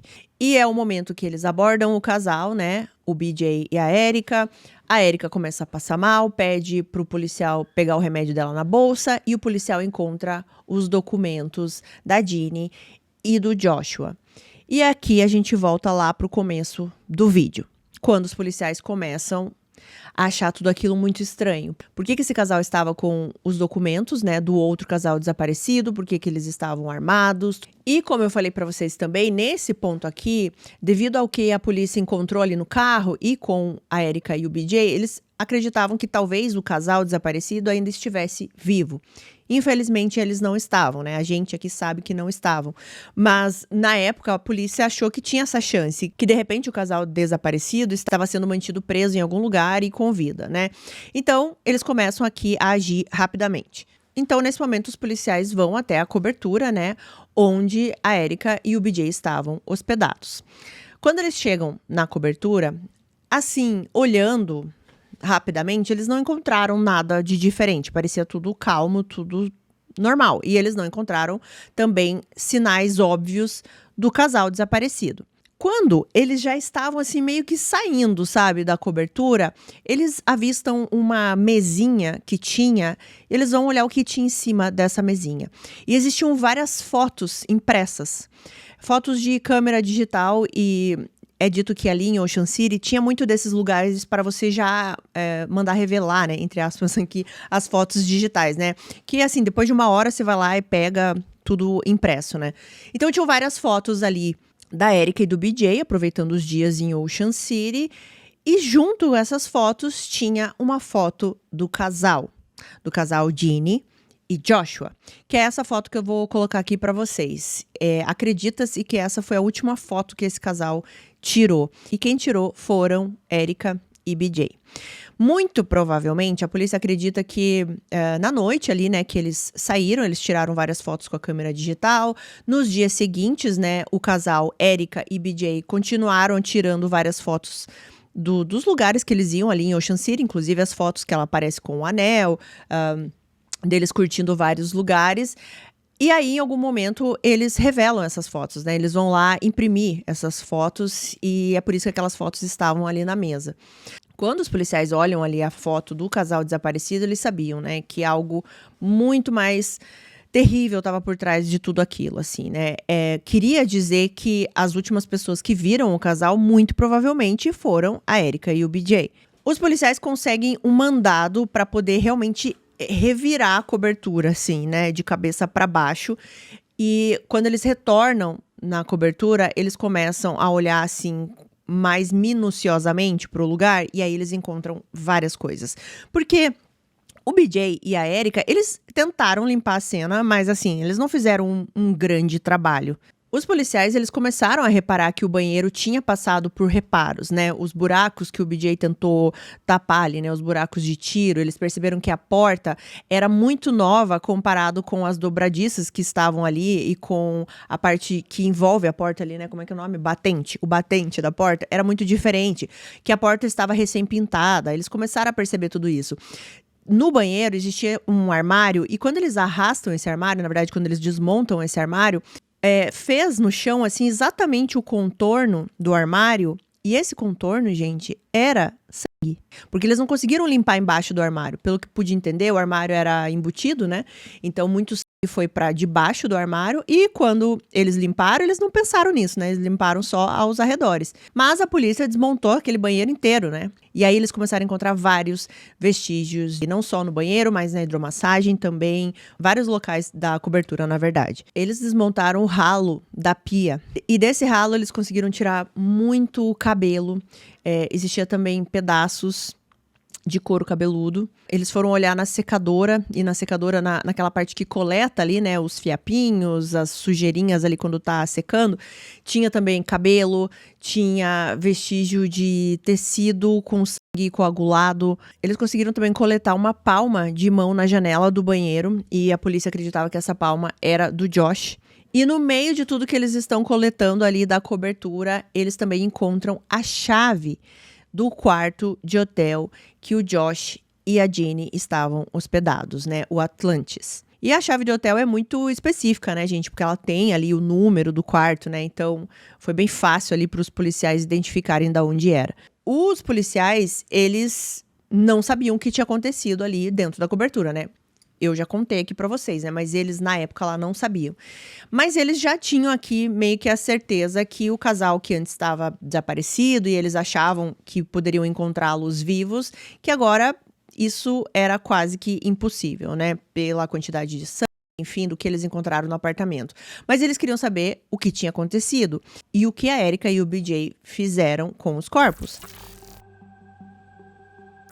Então é o momento que agora os detetives, os policiais estão aqui interrogando o BJ e a Erika na delegacia. O BJ, gente, ele não fala nada, tá? Ele disse que não ia falar nada e não falou nada realmente. Mas a Erika começa a falar mais coisas. Primeiro, ela continua negando, assim, né? Ela fala que não sabe o que aconteceu, só que aí ela começa a soltar algumas coisas. Por exemplo, quando os detetives perguntaram pra ela qual era a chance do casal, né, estar vivo, e ela solta, assim, um 50%. O que não faz sentido nenhum, né? Mas enfim, ela começa a soltar algumas coisas. Então, o primeiro depoimento, assim, que ela deu aqui, a primeira versão que ela deu, que falava mais de um envolvimento aqui dela no crime, porque antes disso, gente, ela chegou até a negar que conhecia o casal, né? Sendo que as fotos do casal estavam lá na cobertura dela, ela estava com os documentos, mas enfim. A primeira versão que ela deu aqui foi que esse casal, sim, foi lá na cobertura deles e que eles roubaram a bolsa da Erika, mas que ela não fez nada, ela só acusou, né, que a bolsa tinha sido roubada, e aí eles expulsaram o casal da cobertura, só que o BJ ficou muito nervoso, e o BJ foi atrás do casal e tirou a vida deles na praia. Essa foi a primeira versão. E aí ela disse que só tinha ajudado no descarte dos corpos, que ela não participou do crime em si, ela ajudou no descarte porque ela tinha muito medo do BJ. Daí eles perguntaram, então como é que foi esse descarte dos corpos? Ela disse que eles simplesmente pegaram os corpos e jogaram em uma lixeira específica ali na região. Ela fala o endereço dessa lixeira para os policiais e era mais ou menos uns 40 quilômetros ali da cobertura onde eles estavam. Os policiais, eles vão até essa lixeira, né? Mas quando eles chegaram lá, como já tinham se passado alguns dias, não tinha mais nada, né? Não tinha nenhum vestígio, nem de corpo, nem de nada. O lixo já tinha sido retirado. Essa primeira versão da Erika, ela deu no dia 31 de maio mesmo. Foi exatamente no dia que ela foi presa depois do roubo, tá? Então, no dia seguinte e também no dia 2 de junho, ela foi também interrogada e cada hora ela dava uma versão um pouco diferente. Mas ainda dizendo que ela não tinha nenhum envolvimento com o crime, que ela tinha só ajudado no descarte. É dito que, inclusive, que nesses outros dias aqui, no dia 1 e no dia 2 de junho, ela até demonstrou um certo remorso, ela até chorou bastante, mas ela continuava falando que ela não teve nada a ver com o crime, mas que ela sentia esse remorso por ter ajudado no descarte, sabe? E ela continuava contando a história da bolsa, que a bolsa foi o motivo para o BJ explodir. Bom, a polícia não estava conseguindo aqui muita coisa da Erika, o BJ não falava nada, ele só chamou um advogado e disse que não ia falar nada. E os dias foram se passando e, obviamente, essa história impactou muito aqui na região de Ocean City. Porque esse local sempre foi visto como um refúgio ali de verão, né? Uma cidadezinha litorânea que fervilhava ali nos feriados, lotava de famílias, muitos amigos, né? E todo mundo ia para lá para descansar, ou até para agitação também, né? Mas era sempre por momentos felizes, momentos leves ali, né, de férias. E aí foi nesse cenário que esse caso aconteceu, né, e começaram a divulgar nos noticiários e de repente toda a cidade ali, que basicamente vivia disso, né, do turismo, ela ficou estampada agora como o local desse crime terrível. E as pessoas ficavam com medo, né? Apesar do casal estar preso nesse momento, né? Mas as pessoas ficaram com um certo pânico de sair à noite, o movimento diminuiu bastante. E até essa questão, assim, às vezes, de você conhecer alguém numa balada, num bar, no restaurante.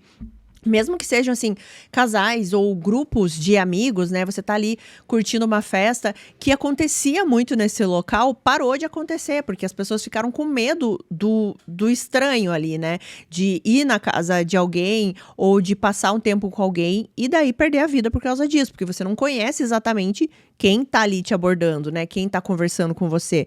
Que ali na festa tá tudo legal, tá todo mundo gente boa, mas e aí, né? E depois? E além dessa parte aí da cidade, né, que é a cidade que queria sempre ser vista como uma coisa alegre de verão, agora era associada ao crime, também a mídia começou a explorar muito é uma coisa que até eu acho que a Erika e o BJ até devem ter gostado disso, né? O que me irrita um pouco, que eram as comparações com Bonnie e Clyde. Pra quem não sabe, Bonnie e Clyde, eles ficaram conhecidos nos anos 30 como o casal de criminosos mais famosos da história dos Estados Unidos. Eles assaltavam bancos, rodovias, e eles foram construindo uma imagem, assim, dessa coisa de romance, de perigo e crime, tudo junto, né? E a história deles misturava amor, violência e existia uma certa glamorização ali dessa vida fora da lei. Então, quando os jornais viram o BJ e a Erika, né, 2 jovens, recém-casados, e já com esse histórico de crimes, porque daí começaram a surgir também tudo que eles já estavam fazendo antes, né? Amigos começaram a falar, então todo o passado deles começou a vir à tona também. Então a associação e a comparação ali foi quase que automática, porque eles também passavam essa ideia de que o casal ali era alimentado pelo perigo, pela adrenalina, que um meio que intensificava e alimentava o pior do outro. E era basicamente isso que acontecia mesmo, né? E essa cobertura aqui da mídia, né, comparando com Bonnie e Clyde, isso nunca é muito positivo, né? Assim, quando a mídia começa a falar de um caso dessa forma. Porque eles começaram realmente a glamorizar o que aconteceu. Um casal jovem de lua de mel que resolve praticar um crime, sabe? E, na verdade, é tudo mais perverso que isso, é tudo mais sombrio, né? E envolveu a vida de 2 pessoas inocentes. Então, sempre acaba perdendo o foco um pouco, né? Eu já falei disso aqui com vocês, né? Mas, enfim, isso acontece nos casos, né? E pelo jeito vai sempre acontecer. Bom, mas voltando aqui, eu falei pra vocês que se passam alguns dias que a Erika não tava falando muita coisa. E aí a gente chega no dia 24 de junho de 2002. Nesse dia, a polícia começa a pressionar a Erika pra fazer um acordo. E a Erika, ela aceita colaborar, ela aceita esse acordo. E o que era basicamente? A polícia fala para a Erika assim: olha, você vai passar por um teste de polígrafo. Se você passar nesse teste, a gente vai evitar uma acusação direta de homicídio, tá? A gente vai deixar uma acusação mais leve, mas você tem que passar no teste. E aí, ela chega então para fazer esse teste de polígrafo no dia 24 de junho de 2002. Só que antes do teste de polígrafo, existia uma pré-entrevista. Eu acredito, pelo que eu entendi nas fontes, é aquela entrevista que você faz com a pessoa para você calibrar ali o aparelho, tá? Para você calibrar certinho para daí iniciar o teste. Só que esse teste nem foi preciso, gente, porque a Erika, ela começou a falar muita coisa nessa pré-entrevista. A Erika, nessa pré-entrevista, ela começa a falar uma versão mais verdadeira. É dito que ela fez isso porque ela queria garantir que ela não ia falhar no teste depois, entendeu? Só que fazendo isso, ela se complicou bastante. No início, ela começou repetindo a versão, né, de que apenas ela tinha ajudado a limpar e descartar os corpos. Pois bem, só que aí ela começou a falar mais coisas. Ela começou a incluir alguns detalhes bem perturbadores, né? Umas descrições, assim, gente, que mostravam não só a violência do BJ, mas também tudo que envolvia naquela noite, né? E ela também. Só que, na verdade, ela sempre estava jogando mais a coisa pro BJ. Só que ela esquecia que ela também estava ali no meio de tudo aquilo, sabe? E aí que ela se complicou. Ela começou a dar mais detalhes aqui do crime, que assim, gente, é basicamente o que eu já contei pra vocês, eu não vou repetir, mas que a polícia aqui nesse momento não sabia, né, o que tinha acontecido. A versão que eles tinham era de que o BJ atirou nos 2 na praia, né?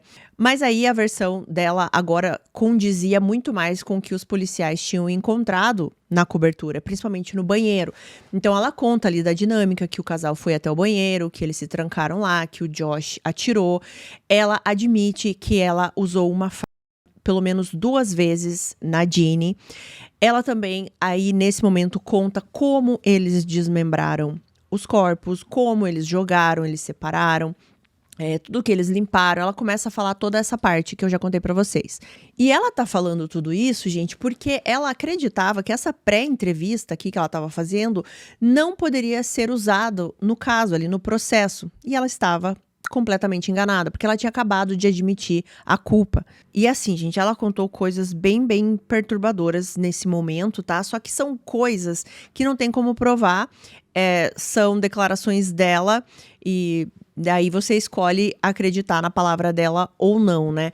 Mas também não duvido muito, porque era um casal muito perverso, né? Mas ela conta, por exemplo, que quando ela saiu comprar os produtos de limpeza, ela voltou, o BJ tava ali, né, lidando com tudo. Em cada mão, ele tinha uma cabeça e ele estava sem roupa e ele estava tendo ali uma ereção completa. A Erika contou que ele pediu para ela tirar uma foto dele naquela situação, mas ela se negou, ela não tirou essa foto. E aí depois também, quando eles estavam ali lidando com tudo, ele questionou a Erika se ela não poderia cozinhar algum pedaço para eles comerem.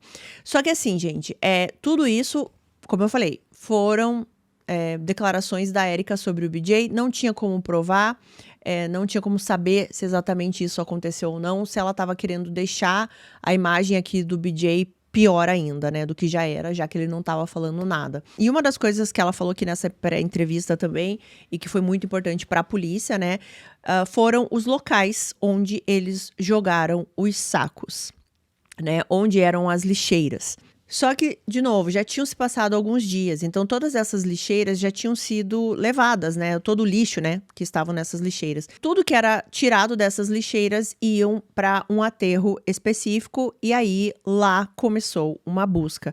Vocês imaginem, gente, era um aterro gigantesco, assim, já tinham se passado alguns dias, né? Mas mesmo assim, a polícia encontrou partes dos corpos. Eles não conseguiram encontrar tudo, mas foi o suficiente para comprovar, né, o crime e encerrar de vez também qualquer esperança que as pessoas ainda tivessem de encontrar o casal vivo. Bom, e agora a polícia já tinha mais a ideia aqui do que tinha acontecido, né, e começa ali todos os procedimentos para julgamento e tudo mais, né. Mas começaram a surgir, gente, pessoas, na verdade, foram 4 pessoas no total, 2 casais, começaram a falar que eles quase foram vítimas da Erika e do BJ. E essas testemunhas que vieram falar com a polícia, todas elas falaram da história da bolsa. Roubaram a minha bolsa. O que fazia a polícia acreditar que era realmente uma encenação. Assim, não era que a Erika pensou realmente que tivessem roubado a bolsa, né? E ela teve uma crise e o BJ, como era doido, fez tudo o que ele fez. Dava a entender que isso fazia parte do plano dos dois. Seria como a deixa para começar o crime. Mas vamos lá, essas testemunhas, elas vieram falar com a polícia e os 2 casos aqui que eu vou relatar para vocês aconteceram depois, ou seja, já nos dias seguintes eles tentaram repetir o crime. A primeira testemunha foi um rapaz chamado Todd Wright e a história que ele contou foi a seguinte: ele e uma amiga estavam numa boate, lá eles encontraram a Erika e o BJ. Só que eles foram expulsos dessa boate. Não o Todd e a amiga, obviamente. Foram expulsos a Erika e o BJ. E isso porque o BJ vomitou lá no bar, alguma coisa assim. A Erika brigou com segurança. E lá nos Estados Unidos, em alguns bares, dependendo do bar, tem sempre um caixa eletrônico do lado de fora do bar. E é dito que além dessa confusão que eles armaram nesse bar, o BJ ainda tentou arrombar esse caixa eletrônico na saída do bar. Então eles foram expulsos desse bar e esse rapaz, o Todd, ele ficou assim meio sem jeito de deixar os dois ali, né? Eles também estavam a pé. Aí eles foram para um outro bar e depois a Erika e o BJ chamaram o Todd e a amiga dele para ir até a cobertura. O que o Todd achou muito estranho é que durante todo esse tempo aqui, a Erika, ela tava assim muito doida, muito embriagada ou, né, entorpecida com remédios, enfim, era essa a sensação que ele tinha. Mas quando eles chegaram na cobertura, a Erika parecia completamente normal. Ela agiu como se ela nem tivesse bebido nada naquela noite. E ela começou a mostrar a cobertura pro Todd e pra amiga dele, né, onde estavam os banheiros, as coisas, a hidromassagem. E aí, do nada, ela explodiu e começou com a história da bolsa, falando que eles tinham roubado a bolsa dela. O BJ também começou a ficar nervoso. Só que o que aconteceu nessa vez aqui, eu não sei exatamente como aconteceu, mas a amiga do Todd conseguiu ver que a bolsa estava atrás de uma almofada do sofá. E ela falou, olha, a bolsa tá aqui. Nesse momento, eles perceberam assim, nossa, eu acho que isso é uma armação. Eu acho que eles sabiam que a bolsa estava aqui e estavam acusando a gente por algum motivo. E eles, foram embora da cobertura. Eles conseguiram escapar. Só que, no dia seguinte, ou alguns dias depois, o casal, Eric e BJ, eles atacam novamente. E agora era uma moça chamada Melissa Selling e um amigo dela. E a situação foi basicamente a mesma, tá? Eles estavam curtindo no bar, chega um momento que a Erika e o BJ convidam para ir até a cobertura, eles vão até a cobertura, e aí acontece a situação da bolsa. Nesse caso aqui, o BJ, ele chega a puxar a arma e ele aponta para Melissa e pro amigo dela, e ele inclusive fala assim, por muito menos eu dei um tiro aqui alguns dias antes. E a Melissa, quando ela falou isso pra polícia, ela disse que ela chegava a se arrepiar de lembrar ele falando essa frase. Só que alguma coisa aconteceu aqui que distraiu o BJ, e daí é dito que simplesmente o BJ e a Erika começaram a fazer sexo no quarto ao lado. Sei lá, gente, casal doido, né? E aí a Melissa e o amigo que já estavam assustados com a situação da arma, eles também fogem da cobertura. Esses 2 episódios foram cruciais aqui para a investigação, né? Saber dessas histórias, porque mostraram que o assassinato de Joshua e da Jane não era um acidente ou um desentendimento isolado. A Erika e o BJ, eles estavam transformando isso em um padrão, um ritual realmente assim que eles faziam todas as noites para alcançar o que eles tinham conseguido com o Joshua e a Jane. E eles queriam fazer isso quantas vezes fosse possível e necessário. A polícia começou a se questionar aqui se a primeira vez que aconteceu, né, com o Josh e a Jane, se essa primeira vez já era uma encenação ou se realmente aconteceu isso da Erika começar a pirar ali que tinham roubado a bolsa dela. Isso desencadeou a raiva ali no BJ, aconteceu o crime, que para eles foi prazeroso, e daí a partir dali eles começaram a repetir a mesma coisa, né? Isso foi uma coisa que a polícia não conseguiu descobrir. Mas com certeza, as outras vezes que eles tentaram fazer igual, sim, né? Já era ali algo combinado. Bom, vamos para os julgamentos. Os julgamentos aconteceram separadamente, tá? E o primeiro foi o do BJ. Ele aconteceu em abril de 2003 e desde o início a defesa dele tentou, né, construir uma imagem de que o BJ não era o verdadeiro culpado, né? Não foi ele que tirou a vida do casal. Segundo os advogados do BJ, quem tinha puxado o gatilho naquela madrugada foi a Erika. E o BJ, ele só tinha ajudado no depois, né? Em limpar tudo, enfim, descartar, né, os sacos. E que ele era essa pessoa que era dominado pela esposa. A defesa do BJ se apoiou muito na narrativa de que a Erika era emocionalmente instável, que ela era muito manipuladora, que ela havia armado tudo, né? Inclusive a história da bolsa, né? Que ela sabia que não tinha sido roubado e ela fez aquilo para desencadear uma raiva no BJ também. Eles chegaram a dizer, gente, que naquela noite o BJ, ele estava muito, muito bêbado e que, na verdade, ele nem estava na cobertura, que ele tinha adormecido dentro do carro no estacionamento e que quando ele voltou pro apartamento, tudo já tinha acontecido. A Erika já tinha tirado a vida dos dois e já estava aquele caos. E aí foi quando ela pediu ajuda do marido para limpar tudo e ele fez porque ele era esse marido que tinha medo da esposa porque ela era muito manipuladora e porque ele era dominado pela esposa, como eles usaram a palavra. É claro que a promotoria não comprou essa história porque eles sabiam que o BJ, gente, vocês não esqueceram desse detalhe, eu tenho certeza, ele era, né, ele fez parte dos Navy SEALs, que, assim, são treinados para matar se precisar. E que ele era esse homem viciado em adrenalina, que ele era acostumado a desafiar a polícia, né, em perseguições de carro, como eu já falei. Ele tinha esse prazer em se envolver em situações de risco, de levar tudo ao limite. E segundo a acusação, não fazia sentido imaginar também que a Erika, né, ela era muito menor, mais frágil, ela não tinha esse treinamento, ela teria liderado tudo enquanto o BJ, né, que era esse cara totalmente treinado, estava só dormindo no carro. Só que, gente, teve algo aqui que ajudou muito o BJ e foram o que eles conseguiram resgatar ali nos corpos. Eles não conseguiram resgatar, eu acho que nem assim, mais da metade, sabe? Por exemplo, da Jeanne foi resgatada apenas uma perna. Então não conseguia nem saber exatamente como ela perdeu a vida, né? Eles se basearam na declaração da Erika, né, basicamente. E nos restos mortais do Josh, eles conseguiram tirar as balas. Só que a arma que disparou essas balas estava registrado no nome da Erika. Ou seja, embora as provas ligassem ali o casal ao crime, eles não conseguiam determinar exatamente, por exemplo, quem puxou o gatilho, quem fez o quê, quem tirou a vida de quem e como foi exatamente, porque o que foi encontrado foi muito pouco, né? Eles não conseguiam chegar a essas respostas. E isso foi crucial aqui para a decisão do júri no julgamento do BJ.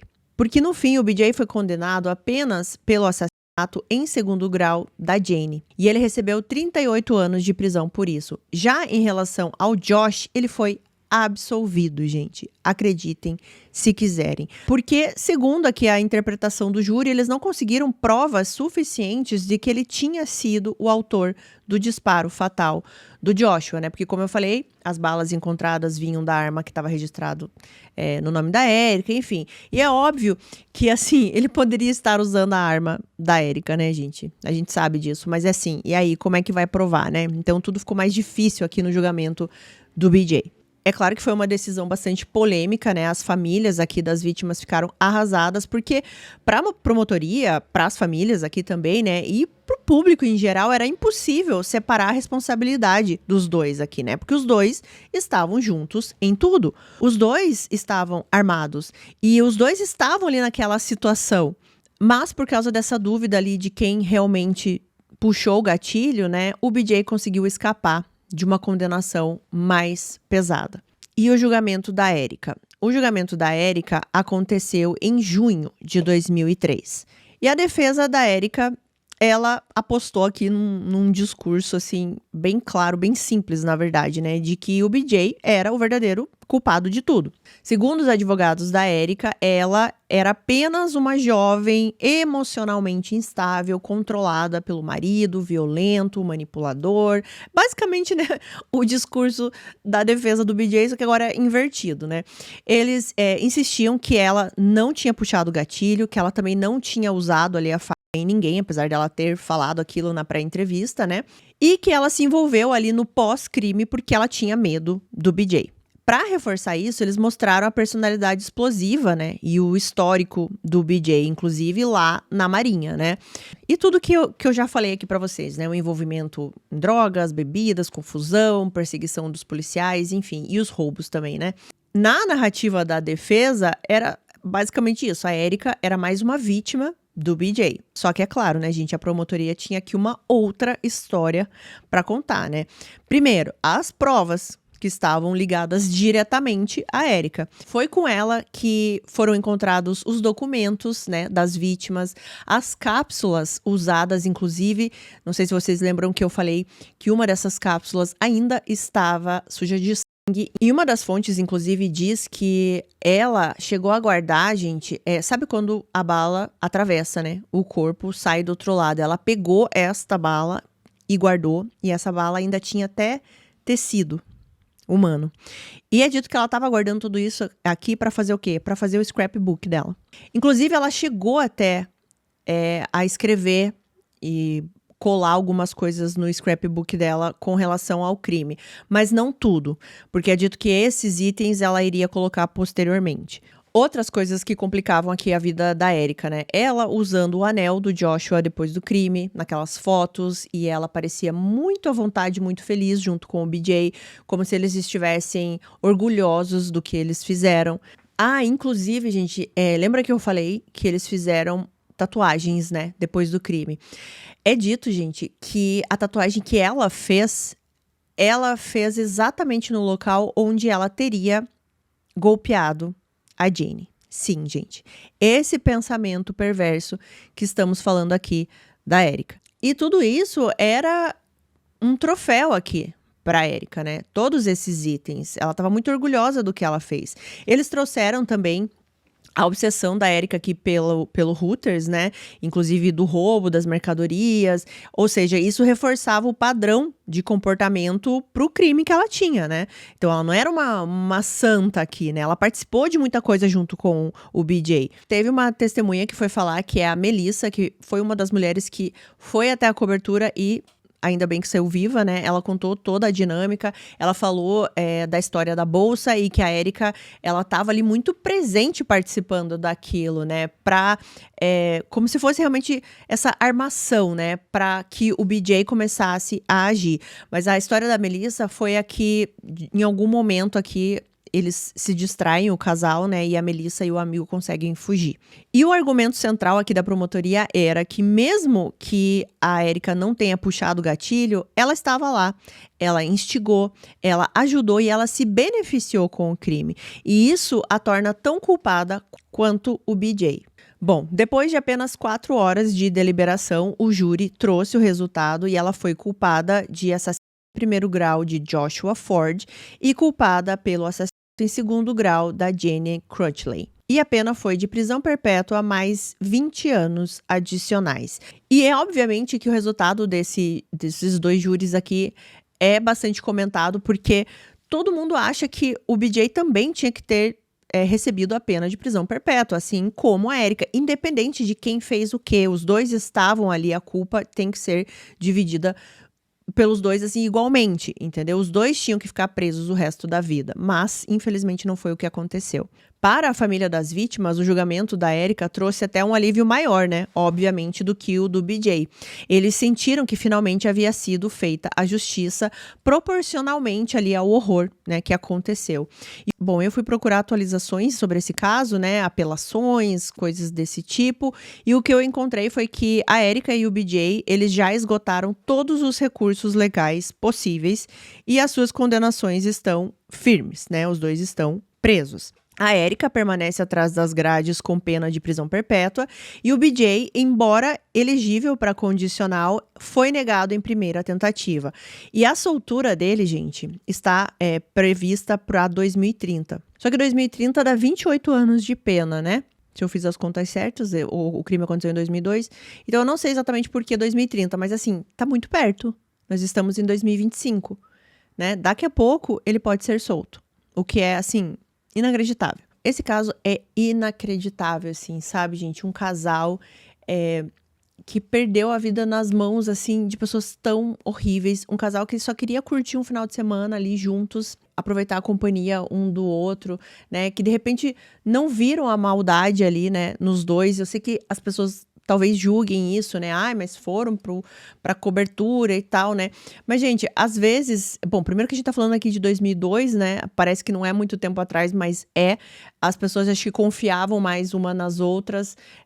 Existia esse senso também de estar num lugar ali que era um lugar alegre, um lugar onde as pessoas vão lá pra festejar, pra viver momentos legais, né? Talvez foram levados ali pela emoção. Mas os errados da história não são aqui o Joshua e a Jenny, né, que confiaram aqui no outro casal. E sim, a Erika e o BJ que cometeram esse crime. Isso não tem discussão. O Joshua, ele foi descrito como um homem muito, muito carinhoso. Ele era muito apaixonado pela Jenny, né? E outra coisa que me partiu o coração aqui foi saber que ele tinha um filho. Eu comentei com vocês, né, que ele tinha sido casado anteriormente, então ele tinha um filho que na época aqui do crime tinha apenas 6 anos. E o filho era o mundo inteiro do Josh. Ele fazia questão de estar presente sempre. E aquele feriado ali que ele tirou para ficar um pouquinho com a Jenny era só uma pausa. Porque em breve ele já ia voltar para a rotina e voltar para a rotina ali de ter o filho esperando por ele em casa. A Jenny, ela sempre foi descrita pelos amigos como muito calma, muito doce, extremamente amorosa também. Ela gostava das coisas simples, caminhar, cuidar da casa, passar tempo, né, obviamente, com o namorado, com o Joshua. Ela estava muito feliz de compartilhar esse final de semana com ele, né, de curtir um pouco o verão e jamais imaginaria que ela iria cruzar, né, com pessoas tão, tão horríveis. E não é só o crime em si, eu sempre penso no depois, né, enquanto a Jenny e o Josh estavam lá descartados como lixo, realmente, né, assim, vários sacos pela cidade, a Erika e o BJ estavam tirando fotos, felizes, alegres, eles foram até jogar golfe, eles foram para vários bares, até inclusive tentaram repetir o crime, né? E essas fotos que a gente vê deles felizes, até com cara assim já de que já tinham bebido horrores, que deviam estar totalmente alterados, né? E pensar nas famílias da Jenny e do Josh, nesse momento que procuravam pelos dois loucamente. Esse caso Dá pra gente tirar várias reflexões. Vocês sabem que eu gosto de fazer reflexões, né? Quando o caso permite. E acho que a primeira coisa aqui que a gente tem que pensar nesse caso é o perigo desses encontros casuais, né? A gente nunca sabe quem é a pessoa que a gente tá falando, ainda mais nos dias de hoje, né? Vou repetir que esse caso aconteceu em 2002, são alguns anos, né, atrás. Acho que hoje a gente tem um pouco mais de cuidado nisso, assim, a gente desconfia mais. E assim, e se a gente for falar de nós aqui, né, no Brasil, eu acho que mesmo em 2002 a gente já era meio desconfiado, né? Mas eu acho que conforme vai passando os anos, a gente vai ficando cada vez com mais medo, né, de confiar em outras pessoas. Isso é muito triste, por um lado. Mas a gente tem que pensar que nem sempre todo mundo que tá sorrindo pra você, que tá te oferecendo algo ali momentâneo, alegre, te dando uma atenção ali, ela é uma pessoa boa. A gente nunca vai conhecer exatamente quem é aquela pessoa ali nesses primeiros momentos, né? Então a gente tem que tomar cuidado. Outra coisa pra gente também analisar nesse caso é a escalada de violência desse casal, da Erika e do BJ. Não foi algo que começou de um dia pro outro. Num dia eles acordaram e cometeram esse crime. Não, foi algo construído durante os anos. E ninguém olhou para aquilo e achou algo, assim, estranho. E não é nem questão também, assim, de ninguém viu. Realmente pode ser que ninguém tenha percebido nada, né? Mas é pra gente lembrar que o comportamento de risco, quando ele não é interrompido, ele pode evoluir para algo irreversível, né? Um crime como esse, por exemplo, né? E aqui a gente vai também para outra reflexão também desse caso, que é a junção de duas pessoas como o BJ e a Erika. Porque em algumas fontes eu vi que as pessoas falam que se eles não tivessem se conhecido, esse crime não aconteceria. Que talvez eles sozinhos, eles não tivessem ido tão longe assim, sabe? Mas juntos, eles se incentivavam, eles se alimentavam, né? Um ali da adrenalina do outro, da obsessão do outro. E esse caso mostra como uma relação tóxica pode ser prejudicial não só ali pro casal, né? Mas para o mundo externo também, né? E também como um relacionamento nesse sentido aqui, que um fica se alimentando do outro, né? Eles basicamente criam uma realidade paralela, onde o certo e errado nosso aqui não existe para eles, entendeu? Só existe o que eles querem fazer. Esse é um daqueles casos que quando eu tô pesquisando e tô contando aqui para vocês, e aí sempre aquele momento, né? Erika conhece BJ. Daí nessa hora eu penso, gente, se a gente pudesse voltar lá atrás, né? E fazer eles nunca se conhecerem, quanta coisa ruim teria sido evitada, né? E até li num comentário uma pessoa dizendo assim que existem casais que são unidos ali pelo amor, né? Por coisas bonitas e pelo bem, né? E tem casais que realmente são unidos por uma força maligna, porque não tem explicação, assim, sabe? Que parece que as pessoas se juntam pra fazer o mal sempre, desde o começo. E é isso para o caso de hoje. Me contem o que vocês acharam desse caso aqui, desse casal absurdo, assim. Quanto mais a gente conhece o casal, parece que nunca vai acabar, né? Realmente essa coisa, essa escalada, assim, que resultou em algo terrível. Eu quero muito saber a opinião de vocês. Não se esqueçam aqui do livro, tá? Aqueles que enterrei. Gente, sério, leiam. Eu fiquei assim, tem horas que a gente vai lendo, só que aqui é ficção, né?